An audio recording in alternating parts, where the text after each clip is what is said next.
পুরো বস্তিটা ড্রেনের উপরে।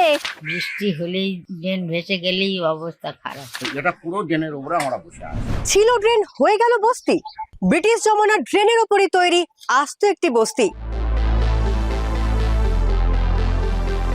জল জমলে চলে যাই, ফুটপাতে গিয়ে বসে থাকি। কতদিন বসে থাকতে হয়? যতদিন না জল যায়।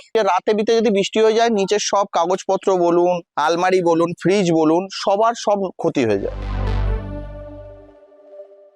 150টি ঘর, মাত্র 2টো বাথরুম, কিভাবে থাকেন এলাকার মানুষজন? এখানে জলের সমস্যা খুব, আর টয়লেটের সমস্যা খুব। 150 ঘরের যদি মহিলারা 2টো বাথরুম ইউজ করে, তো পুরুষরা সেখানে গিয়ে লাইন দিতে পারে না। জলও নেই, পায়খানা ঘর নেই, বাথরুম নেই। সেদিনকেই তো আমার বর হচ্ছে রেল লাইনে, মানে 3 দিক দিয়ে ট্রেন আসছে, আর এদিকে জোরে পটিও পেয়ে গেছে। লাস্টে তো রেল লাইনে পড়ে গিয়ে পুরো হাঁটু টাটু এখনো ফুলে আছে। কত বছর ধরে রয়েছেন এইভাবে? 40 বছর। কি বলছে কলকাতা পুরসভা? 3 ফিটের ড্রেন আছে, ডিসিল্টিং মেশিন দিয়ে করা যায় না। আমরা ম্যানুয়াল আমাদের ড্রেনেজ ডিপার্টমেন্ট থেকে ওটা ডিসিল্টিং করে দিয়েছি। ডিসিল্টিং করার পরে এই লাস্ট যে বৃষ্টি হলো, 83 মিলিমিটার বৃষ্টি হয়েছে 2 ঘন্টায়, 1.5 ঘন্টায় জল নেমে গেছে।